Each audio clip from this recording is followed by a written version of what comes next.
Okay, welcome very, very much to Conversation. A pleasure to welcome to the program Jessica Daugherty. And Jessica Daugherty is a producer within television and film in her own right, and she was also a collaborator with a giant founder, with others, but a giant founder of public access television, where we're talking now, that being George Stoney and his collaborator David Bagnall. David Bagnall. She was a collaborator helping to get their act together. She's a producer in her own right. And Jessica, welcome so very, very much to Conversation. Oh, thank you for inviting me. My pleasure. It was good to see you at the memorial that was held just recently downtown. I was so glad to see you there. I was good to get there, and there were people from all over the world coming to honor George Stoney as a filmmaker. And maybe for the audience who's coming in, George Stoney, I think he had just celebrated his 96th birthday at a gathering out in Long Island. And he was a filmmaker who was very instrumental in the establishment in an institutionally relevant way of what we call public access television, the facility here in New York being Manhattan Network. He was very active in getting that established in a way, but also was a very accomplished filmmaker. Yes, and that's a man who we're honoring in a sense, and I'm glad that you were able to help him in his later years and so forth. And, yes. But I wonder if we might, dear, if you don't mind, maybe we could start now. You share with your own background, if you could, in a very real sense. We'll want this to be the Jessica Daugherty hour, okay? Okay, fair enough. And we have a couple of clips that we want to get in, but could you share just born and raised, educated? Oh, sure. And then we'll get into a conversation about media, film and television, and maybe some a good reference to George Stoney and to public access television. But your own background, please. Sure. I'm originally from a little place called Clearwater, Florida. And I was born in 1984. I see.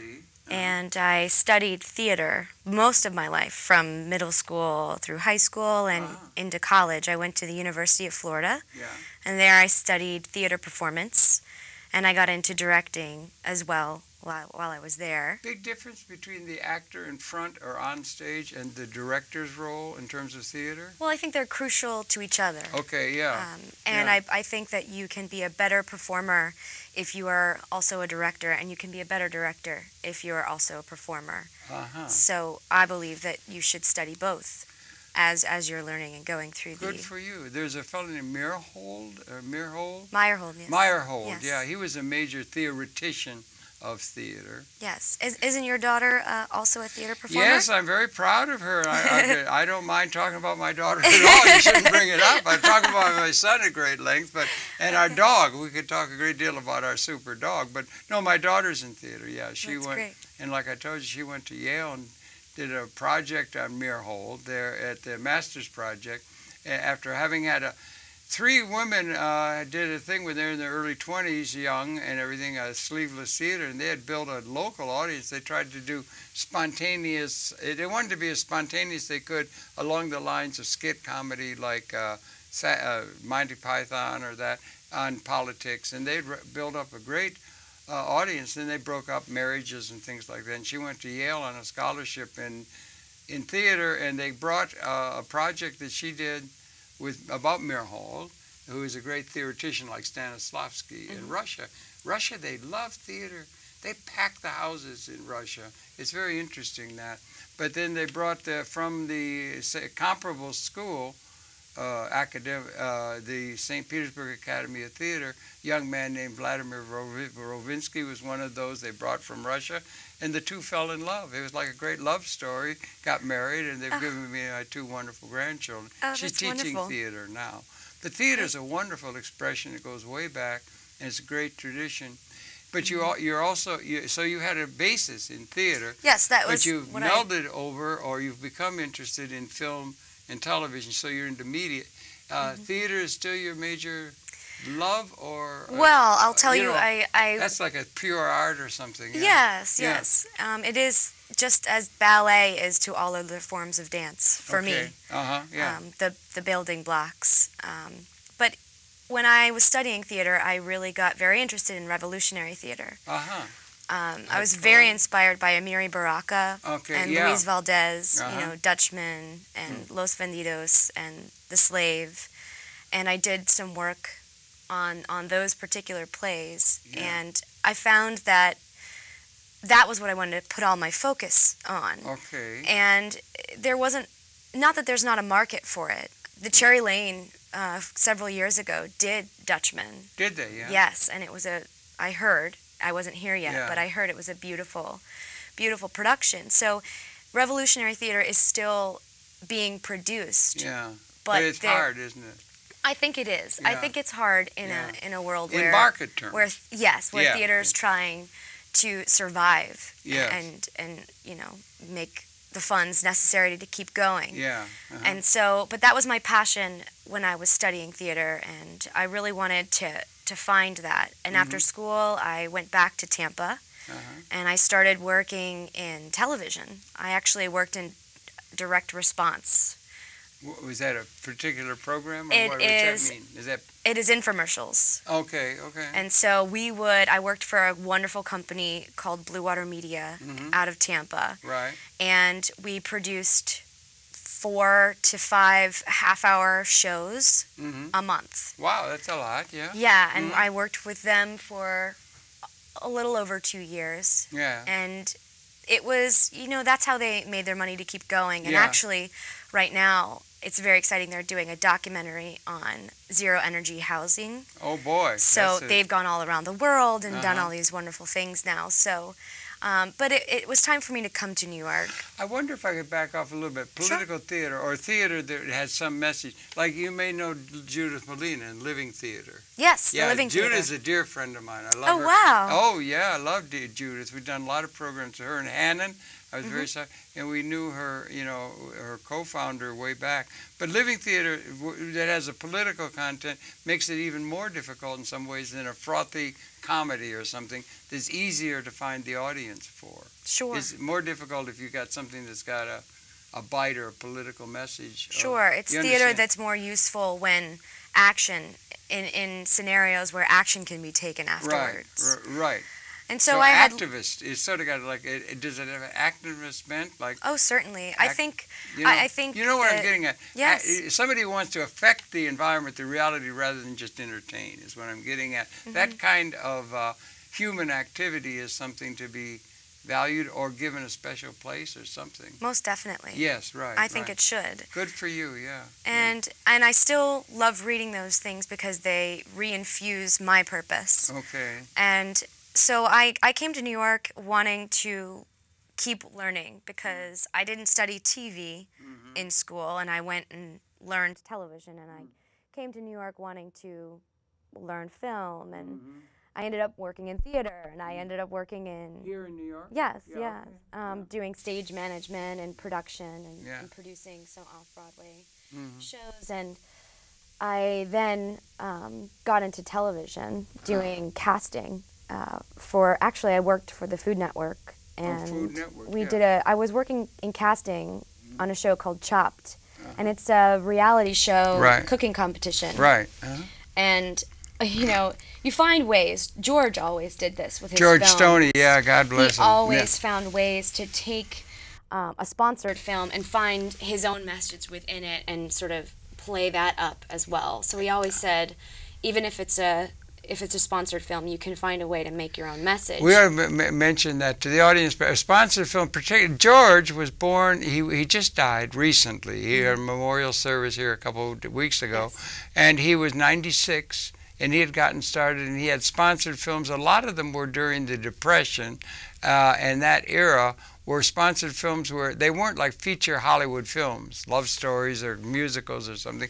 They were films about people are moving from the rural area to the city, the implications of that, or a program that was being done by New Deal or Farm Concert. But he had a capability of doing 16 millimeter, Steenbeck, and he had a capability of making films that I swear to God, in terms of the quality of them, they were Academy Award moments in all of the films he made on these subjects that were very rooted in reality. Sure. Yeah, he loved Flaherty, and Oh, yes. Nanuka, the North, and everything. He was a wonderful man. We're going to show a couple of clips, but I just wanted to fill that in for the audience. But Sure. sponsored films, yeah. Yes, and he wanted always to find, he always could find a greater purpose, a way to take the people in front of the camera and find out what was important to them and honor that.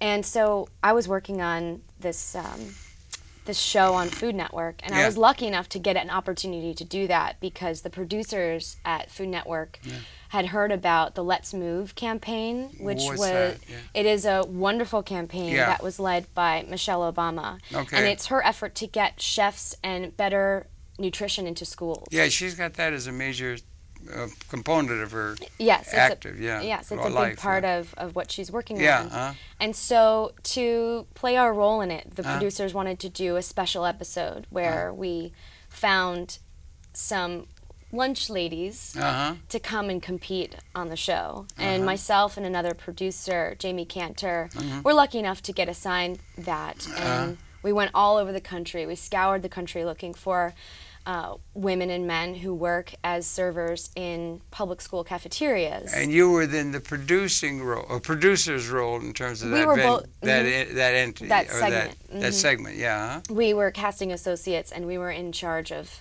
finding these wonderful people, and it was the most rewarding experience. Really? I think I've had. The casting's really important, isn't it? I mean, all elements of a film is important, but casting is important. And especially when you're talking about reality television. Yes, I think that's right, But and this show was wonderful, and the women who were on the show were so wonderful, and they held hands when they found out who was the winner, and it was a really uplifting thing to do because they had some wonderful results even after the show. So it was something I'm very proud of having done. It seems to me, if I may, just feature films and everything. I love film and and everything. An awful lot of casting is done by women, it seems to me. Do you notice that? In terms of the feature film industry, it seems to be casting by and Susan, editors. And I see a lot editors of as well. editors. Is that true? Yes. But I happen to notice it with casting, and the casting, getting the role or finding the right person to be casting is an important role, and you must have had experience in that. And was it the same for theater? Is that like finding someone who is a good actor, or do you understand? Like you want to, you know what I'm saying? It is similar, but you have to. The difference is you have to really understand the material you're working with when you're working with fiction or a script of any kind. Right. So you've analyzed and you have a vision for what you'd like, and then you go out and find a person who works well with you and who can give you the elements that you were looking for. Whereas in this version of reality television, you're looking for sort of your general idea, and you just want to shake hands and meet people and make friends, and you want to bring the best out of them, and also learn the business in a way, and the business realities and everything too that are involved in a reality thing like Food Channel. You had a chance to do that, so you were doing that kind of thing. Filmmaking and the world's going multimedia, don't you think? Compared to, let's say, the past, theaters goes way back. It's got a rich tradition to Shakespeare or to Pericles in Greece or something, way back and everything, as you know. And now we got television. We had film, and now we have television. Now we got internet. It's going multimedia. YouTube, yes. This will be on YouTube a day after we tape. But so the multimedia is developing very rapidly. As opposed to, let's say, back again to George Stoney, who we're trying to honor a bit in this program as well. But it went through a time when all of it's going so very rapidly now. The changes are coming so very rapidly. It's sort of hard to catch up, and one wonders where is this extension of consciousness that communication technology is. That's an extension of our capability, our consciousness. Where it's going to end up. Where are we going, short of holography? Because the bandwidth is coming exponentially now. The capability, they got the cell phones that are loaded with capability that would have been undreamed of. But it's just going because the tendency is going exponential. The capability of bandwidth and capability. I wonder where it's going to, the extent, media, where it's going to end up in terms of display screens or venues and that kind of thing. Have you given much thought to that, or? Well, I've been looking into Marshall McLuhan an awful lot. What you're talking about is a lot of what he predicted. Yeah, I used to visit with Marshall McLuhan every spring, from '68 to '71. He was a a great scholar of Joyce, James Joyce, who was a great reader of the effects of technology, of communication on consciousness. He said the medium is the message. Oh, yes. That the medium by which the communication is being done is more important in terms of shaping consciousness and its feedback than is the message. You know, which kind of feeds into George. And even in this clip I brought, George is talking about, and you ask, what's going to happen to it? Well, maybe the question is, what can we do to shape it? Okay. And George is, in terms of public access and television, he's asking us to go back and look at, okay, why did it start to begin with? Well, it started in America, in the States. Yeah. In 1970, he and Red Burns founding the Independent Media Center, the Alternate Media Center, which was in association with NYU. I remember, He had all these wonderful interns who came in, and they not only did they create wonderful programming because they had something to say. I mean, it was 1970. That was a major period. Yes, right. And George felt that there was a lot that these student groups had to say, and he had just been up to the National Film Board of Canada, and he saw what could be done. Yeah, it's still going. It's still really good. When you hand the camera off to the community, like in VTR Saint Jacques, the film by Bonnie Klein and Dorothy Ano. I mean, that's one of my favorite films. Is it really? Okay, I got to catch up. Of all documentary films. Make sure you give me a link to that. Okay. Yeah, right. You just have. Yeah, right. It's on the NFB website. Okay, you can good. See it. It's a beautiful film. It's my primary example of what happens when you give the camera away. When you give the camera away to the people. And that's what Access is about. And that's what Access was about. It's democratizing. Yes, yes. And George was a facilitator of that. Yeah, and he was a believer in it.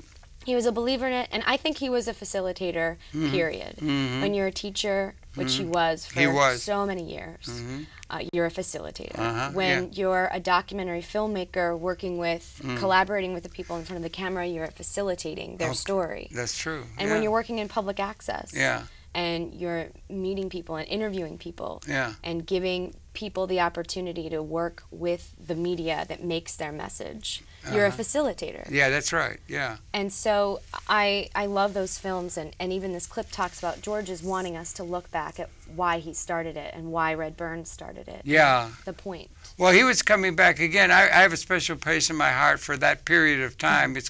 It's referred to in a lot of different ways, 1970. We were just chatting before we started the program. I think 1970 is likely to become, in the fullness of time, if we fortunately are able to make a very moment of crucial transition in the evolution of consciousness and universe that we happen to have been born into.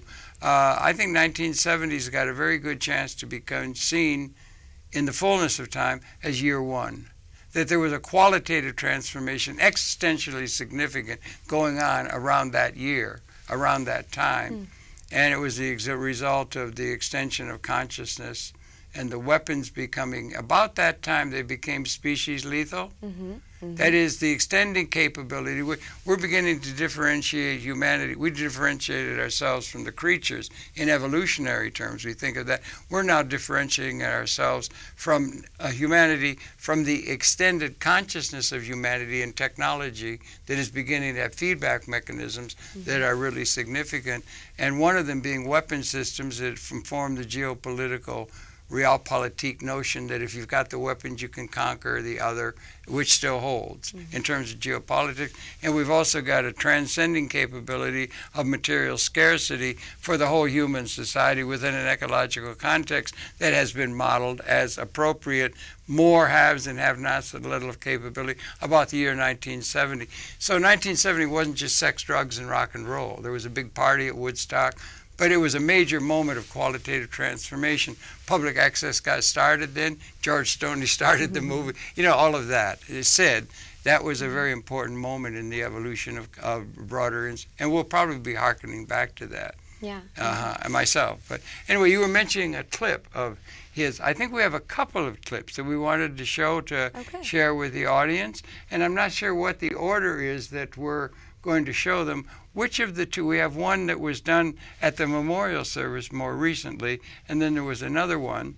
And which of the clips were you thinking of that you wanted to show? The one I was mentioning, George was here at MNN speaking to a group of producers about the history of public access. Okay, and I think in the booth, if we're in sync with one another, maybe we could set up the one that is him speaking to a group of producers here at MNN with George Stoney, and we could run that if we can get that running now, and then we can come back and look at the other one. We have another one from the memorial service, but let's see if we can get that running, and you could just let me know in the from the booth if you've got that up and going, or when we can, or maybe we can chat until that gets running. They're going to be setting that up. You know what you were talking about of this consciousness that's happening, and the disparity of materials versus the amount of information that is out there, and it makes me think of the social media thing that's happening. Yeah. It's a beautiful thing and a dangerous thing, but more beautiful than dangerous. You think so? Let's hope that more beautiful than dangerous holds throughout the whole capability of realizing our extended capability. Which, well, how's it going, Nat? Yeah. Okay. I don't know what he was singing. He was here. You're going to run the. Can you run it? Okay, run the clip, Nat. Thanks. So he's going to run that clip now. But that's a metaphor. That's a larger one because it's existentially new. When you can stop evolution of consciousness with the weapons, and you've transcended material scarcity, you're reifying outdated institutions. It's a moment of qualitative change, like what they call in evolution punctuated equilibrium. And we may have been born into that period after 200,000 years of human existence. Here we go with the tape. Okay. Fortunately, just this last weekend, I had a long visit from Rika Welch, who was one of the original MNN Alternate Media Center interns, and has been in charge of Cambridge, Massachusetts Access practically ever since then. And she says that she starts her training sessions for the staff by starting with what the hell were we trying to do at the beginning. How change all of this elaborate superstructure has a purpose. And I try to push them back to what we were trying to do, what we should be continuing to try to do in the neighborhoods. And that is the thing that first kept, I think you should first keep in mind. Your first duty is not to follow the rules, but to get community action of a positive sort. And that is the thing and so the rules are made to guide all of us, but those rules have come second to getting the job done. I was thinking about that the other day when, as I'm more and more confined to my apartment, I watch much more MNN than I ever did before, and I keep seeing things and I say, how did that get on? What did that do? And most of the time, I'm very pleased with how you people have helped the users to guide them to be more useful in their efforts. But the other day, Harold Shanner, that perennial producer, had a program on which I was answering some of the questions that he was asking, and I noticed that what I was saying no longer applied, and I called up about it, and they said, "Oh, well, that's 3 years ago." And I said, "Well, at least why wasn't the program marked so that we knew, the viewers knew it was 3 years ago, because it's no longer, my remarks no longer applied." And they said, "Oh, we're not allowed to interfere. Rules come second. Reason comes first, it seems to me." You know why that one wasn't, we couldn't? Come back. Okay, right. That was it. Thank you, George, for the comment. I think it was very well taken. You happened to hit me when I did a program with him. He's right. I had a program, and what we hadn't put up, and what I try to get people to do, is to date the program everyone you're doing, particularly if you're looking forward and you think you're going to be archiving it. It's important to put a videotaping date maybe 4 or 5 times during the program to set that. And George called that to my attention. We got that straightened out, and he said it didn't apply, but it was only just a minor thing, and the larger issues that came up out of that program with him were very much still applicable to the human condition. But I thank you, George, for the criticism that was taken, and the issues of that program that we've aired more recently do have the tape, the damp that they had missed in the original production, do have the stamp, the tape to date it. But that was really, it's interesting that came up, yeah. Of course. But he was a wonderful man. I just had a great admiration for George You Stoney. had a chance to interview him many times. Quite a few times. I would say 5 or 6 over the hall, over the long hall. And I knew him way back with Red Burns at the Media Center, and there was a Rain Dance and all of the people that were involved with early television, because we were in on early television from the get-go, as they say, from the jump. Well, we didn't have a television for the individuals. We used to have, as a young man, they had a 6-8 millimeter camera. You could make film. We had film. That came before television. They had to invent videotape. Peter Goldmark invented videotape. Before that, all of the archiving was on a process called kinescope. On the early networks, shows and things, it was a film process. There was no videotape. Peter Goldmark invented videotape. And we did a program with him. He had a real nice secretary named Bonnie. And so once you had videotape, then you were off to the races. And then it all came out of Japan in the early 70s, or just before 68, 67, in through there. The Portapack was created, where you could make videotape, have a 20-minute reel with a camera, and you could do black and white. You could make television for an individual rather than a big institution. And then we were off to the races, and that's what everything. Now we've got cell phones that can do great quality television, because there's this exponential increasing of the digital transformation that's characteristic of the modern. But it's all been built incrementally upon, the history of media. Yes, and it all has led to this social media movement with the internet and video and content that you can stream and you can post immediately what's going on with you. And I mean, what we're talking about are the building blocks towards that. Yeah, and right. I think that public access television and all the advent of all of the equipment that makes it possible are part of the building blocks of what has brought us to where we are today. And I do think that George really wanted for public access to be a way to help the community that it was in and spread out from there. And the neat thing about YouTube and Twitter and Facebook and all those wonderful social media sites is that the larger global community has grown.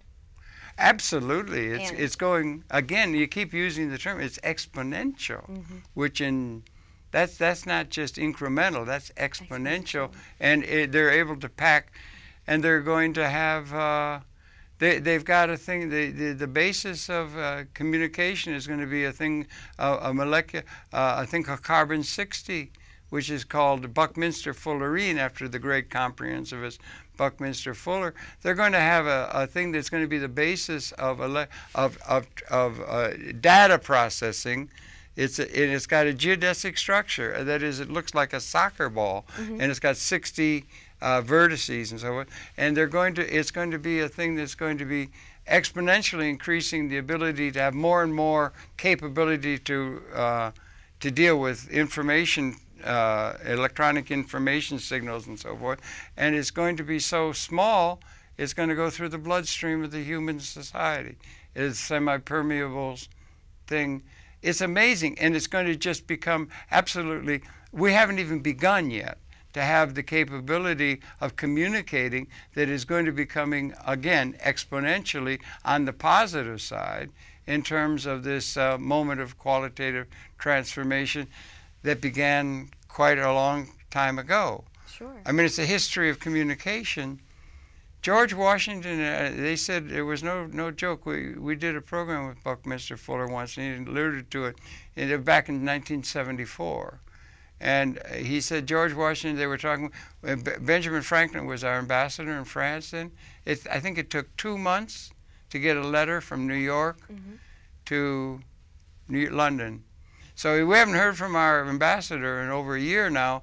If we don't hear from him pretty soon, we're going to have to write him a letter. It's going to take 2 months to write the thing with a quill pen, and then they had some smoke signals out in the west or something, but the communication was so limited, things were so isolated. Now everything is being linked together as one big system through the electronic extension of communication capability, Facilitating, again. And it's coming to a major, coming to a crisis point, and it's calling into question all of the institutional structures we've inherited out of history in a major break with the historical process itself that is now coming to be not just historical, but species. It's evolutionarily, we're coming to a new relationship to the universe, which is a qualitative transformation rather than a quantitative change of the deck chairs on the Titanic, if that's the metaphor you want to have for the human experience.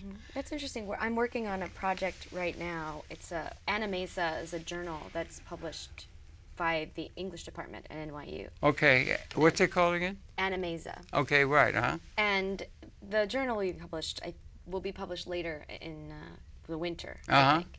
But I'm working with a scholar named Christine Olsen. Okay. And basically what we're doing, I was studying and thinking, working out the theories that I thought of McLuhan's, that I thought applied to what I had been working on. He was brilliant. Wonderful. He was really brilliant. I could never get Hamish, the Yiddish, real warm, but he allowed we could sit in his classes. Maurice, his brother, was very welcome. He had the Center for Culture and Technology. He was really interesting. Marshall McLuhan, really smart. Brilliant. I wish I could have met him. No, he was wonderful, I'm sorry, I didn't mean to interrupt.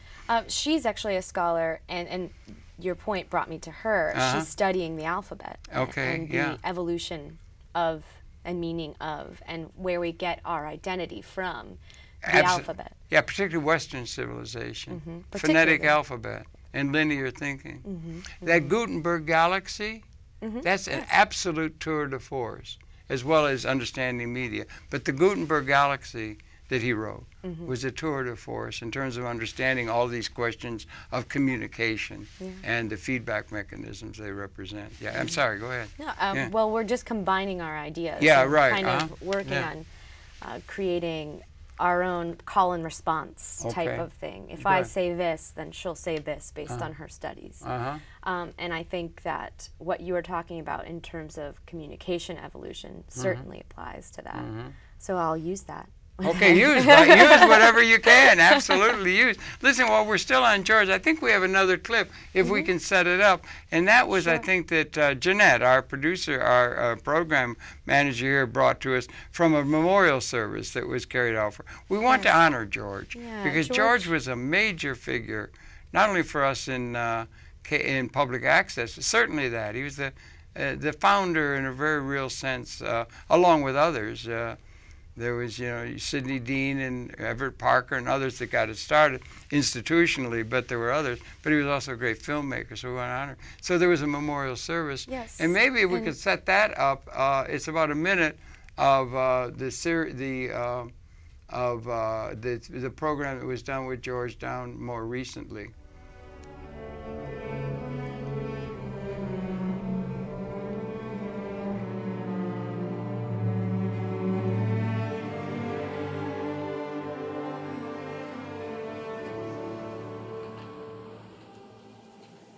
Farmers on the Air, a brand new program coming each Tuesday morning at 7:15 by, for, and about those who cooperate with the Farm Security Administration. And I'm your host, Caldwell Stewart. Our first Farmers on the Air program is starting on the very day Farm Security moves its regional offices into a beautiful new building all streamlined and lighted with fluorescent tubes. Hey, Caldwell, I thought you said this program was going to be by and for the farmers. Oh, it is, George. I was getting around to saying that the 92,000 farm families in Alabama, Georgia, South Carolina, and Florida who are served by the staff that occupies this building. Wait a minute, Caldwell. We have one of these 92,000 farmers right here, Mr. and Mrs. Holliday in Greenville County. I want you to meet Caldwell Stewart. Using radio this way, my idea is to get a group of people who cannot be reached by newspapers or pamphlets. I want to say to them indirectly, here is a man who talks like you do, and who has about as much work to do with as you do. And he's been able to do this thing, so you can do it too. I want to give these people some hope in their government.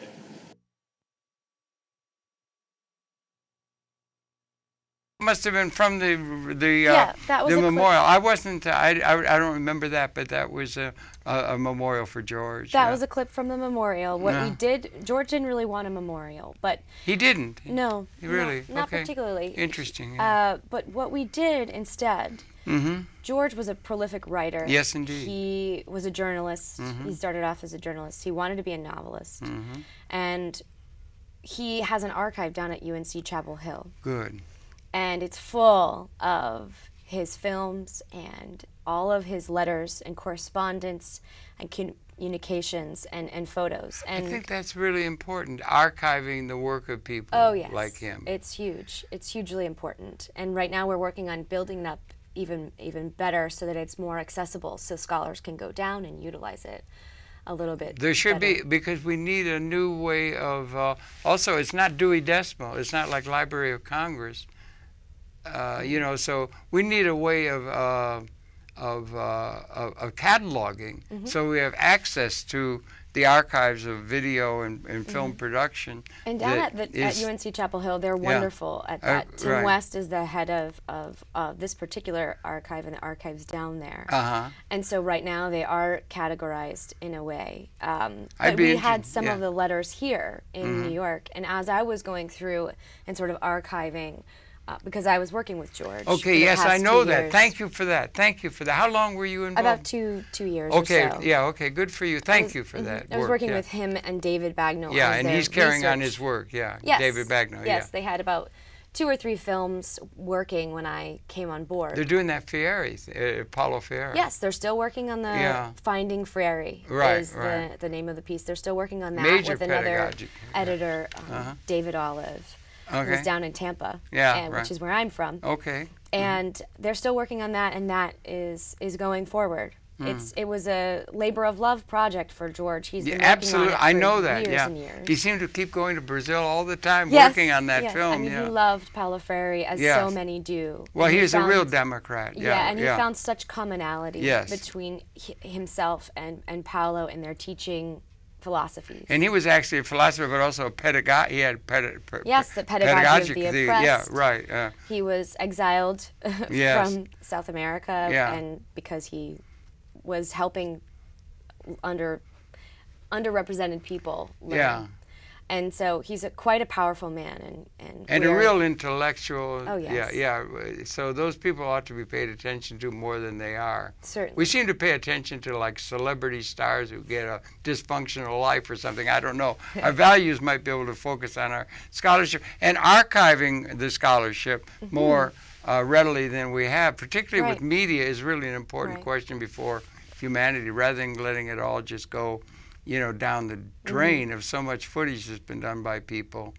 That's a problem with the theater or with the arts in general. They're given very short, or intellectuals are giving short shrift in terms of the operation of this interrelated spaceship Earth of ours, right? Yes. Yeah.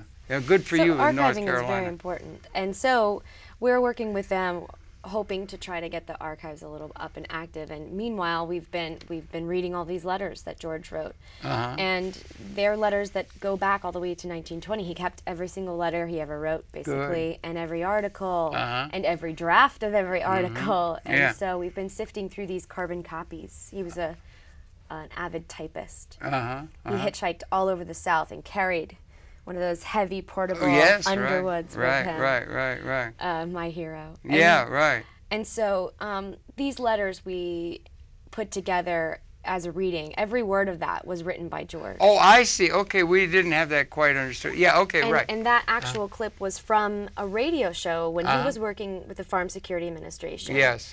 He was in charge of an area, but he was based in Montgomery, Alabama. Okay. And he did all kinds of writing to try to get the information out to the farmers and into the communities.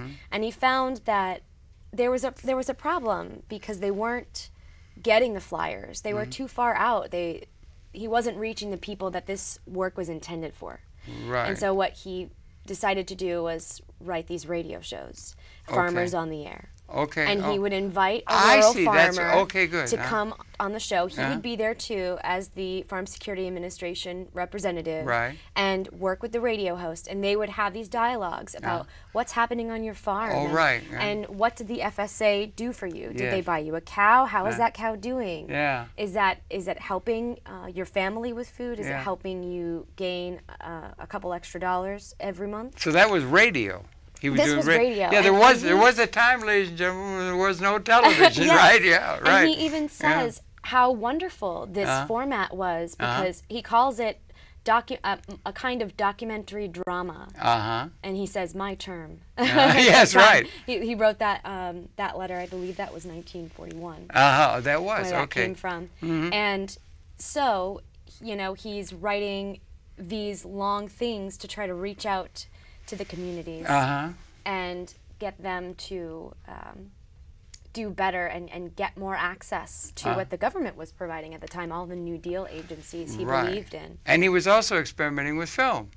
Yes, he was. Radio and film, At that time, he loved Pere Lorentz's film, The River, and he also loved The Plow That Broke the Plains. Okay. And what he started to do was bring the river to these communities and show it. And what he discovered was that the response was wildly successful. Wonderful. Because they were seeing themselves in this film. The people. The people. Yeah, it's nice to have the people have a say instead of the stars only. Right. And you've heard him talk probably about how important it is to stick around when the lights come on after a film and have dialogue. Right. And hopefully incite some kind of action if there's something to be done. Right. And I think that this activity, this practice with the river was his first taste of that, and figuring out, oh, this is really working. This is exciting their senses. They're feeling valued. Their voices are being heard. Right. And they are becoming more successful Yeah, the media could be a place for people gathering, and that they're gathering and doing and getting something done. We had a thing we aired one time from some people on Long Island. They got together talking about media, but they had to have a traffic light. They got the traffic light. They actually got an action going that had some effect, and that should be happening in terms of the broad general populace should be involved in the process of participatory democracy rather than only representative. Exactly. Yeah, right. Exactly. And I think that's very much in the air in terms of where we might, in a positive vein, be going as a society and I worldwide. And in terms of media, you can facilitate that. Now, what happens beyond that is based on what the need is and what the materials are around the group of people in order to further enable them to take action. Yeah, but the media is a facilitator. It can bring people together. Oh, that's it's powerful, That's why public access centers like this are so important. People coming together to create the media and talking about the issues that they're discussing on their programs. Couldn't agree with you more at this particular time. You said the plow and the something was another one of those? The plow that broke the plains. It's very interesting. I did geography and everything. And you know, the land, the resource base of the world, some of the richest land that there exists for agricultural purposes were in what was to become the United States of America. Out in Illinois and Iowa and that. And it was totally useless to us. It's interesting technologically until there was invented the steel plow, because the grass roots were so tight that it was absolutely impossible to till that very rich soil that is characteristic of the Midwest until the steel plow came. Even the moldboard plow that they had a steel tip plow that could cut that and make that that rich soil available, but it awaited the technology of the steel that had to take place in Pennsylvania when the cold and the blast. You see, the evolution of technology is really interesting and interrelated to everything in a way, and it has a time of its own in terms of because it's all extended consciousness of humanity affecting the environment and living in a way other than Eden-like sense of being embedded in nature. If you understand what I mean, that's a larger theme, yeah. And the media is now the cutting edge of all that. Are you, in your youthful, you're now a producer, you're thinking of producing on your own. You got the theater background, congratulations. You've worked with him and encouraged the people that are archiving. Are you thinking of doing some production on your own, or what are you up to now? Right now I'm working with David Bagnall on the films that he was working with George to complete. As we talked about, the Finding Freire film on Paulo Freire, the Brazilian educator and philosopher. And there's also a reunion of All My Babies. Oh, really? Yeah, it's huge film, yeah. It's a film they've been working on. It's very close to being finished.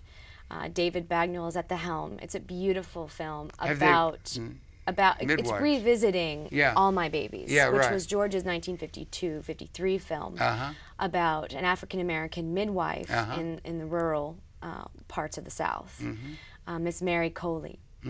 And she was a wonderful, talk about casting. She was a wonderful, wonderful woman. And she and George had a wonderful relationship. And this film was pivotal at the time. It was, and even now it applies.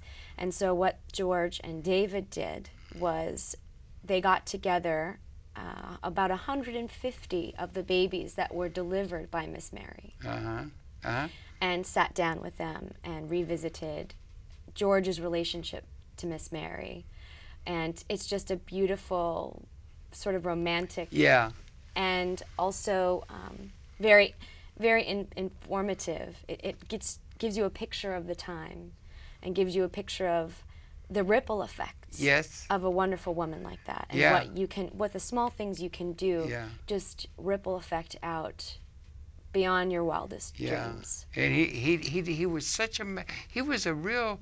The film, we had a memorial, we had a playing soon after he passed of a lot of his films. I got about 6 hours, I think, of TiVo film, and I was watching it, and the film, he had iconic scenes of things. It wasn't like feature film like Marlon Brando in On the Waterfront saying, "I could have been a contender," or you know, from feature films you got iconic moments that are in your mind and everything. But he had iconic moments that were so well done and so well. He did some casting, I think, in some cases, but it was so well done with real life. He had one in Cincinnati where one of the big transformations was, turn of the century, 19th, 20th century, the major occupation was single-family farmer. Everybody had a family farm.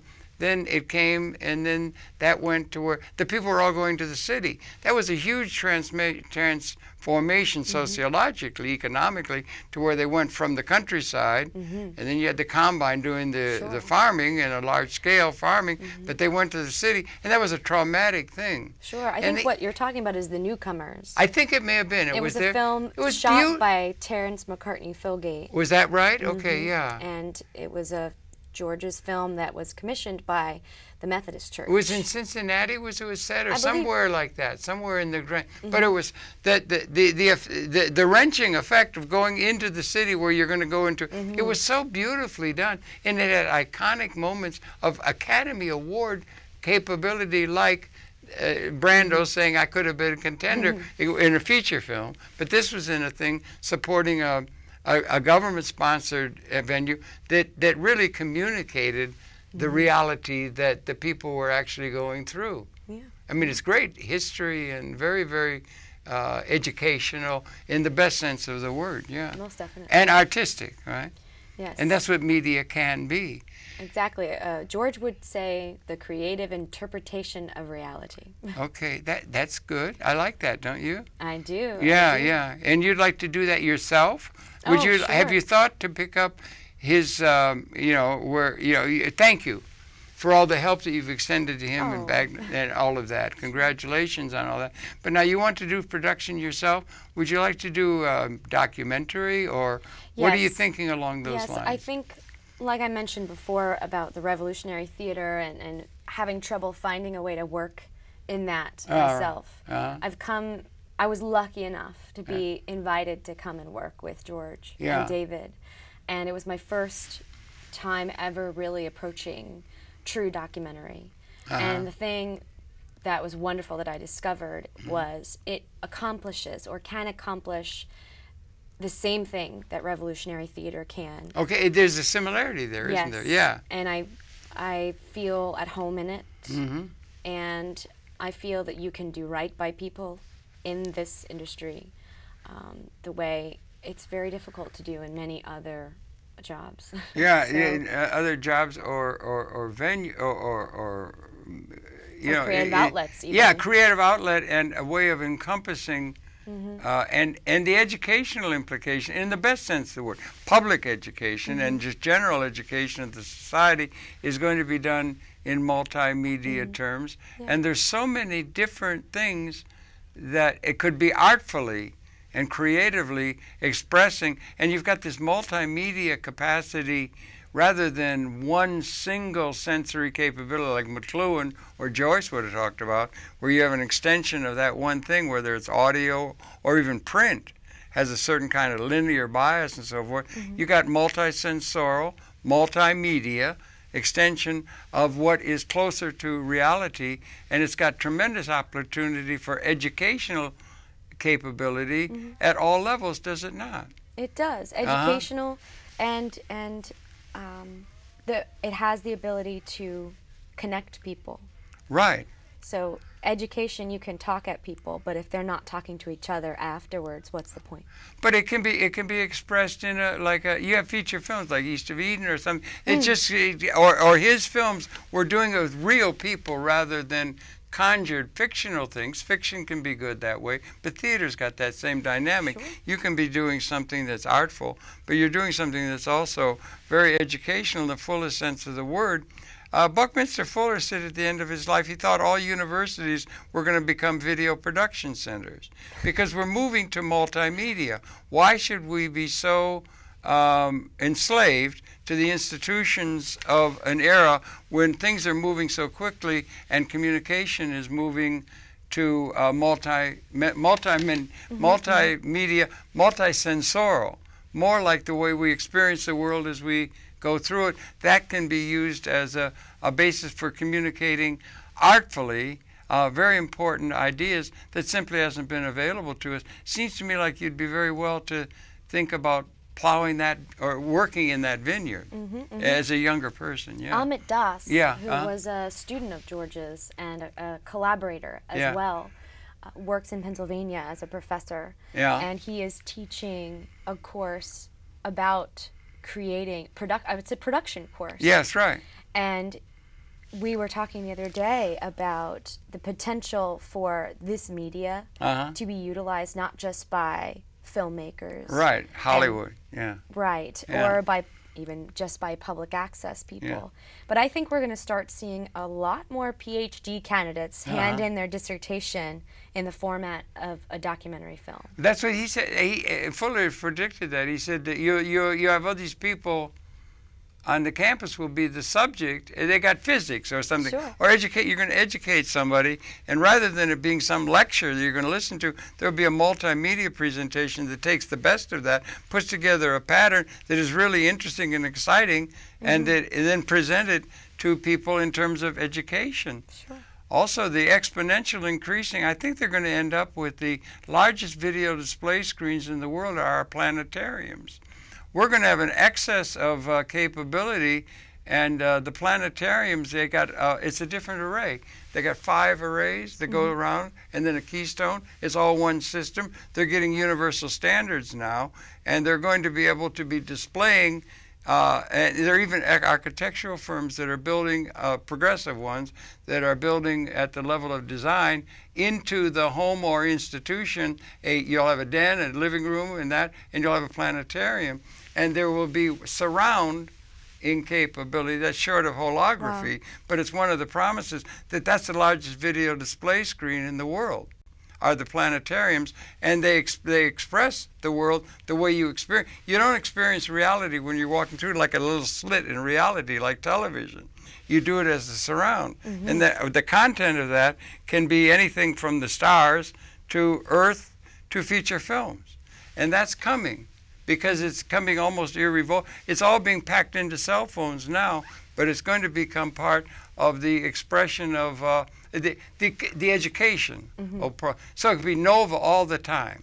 Nova or Nova quality, or quality expressions, an artful expression, and it will be filmic, and that's the new meanings of expression and so forth. So I think you're posed to maybe help build that kind of educational content for a world that's dawning. I should think maybe you'd see it that way, as long as we can avoid the shoals of extended consciousness, which is in the form of weapons that can now, it could be liberating in the educational sense, but we now also have weapon systems that are able to wipe out and stop conscious evolution. We're born into a time of qualitative transformation in the evolution of consciousness, it would seem.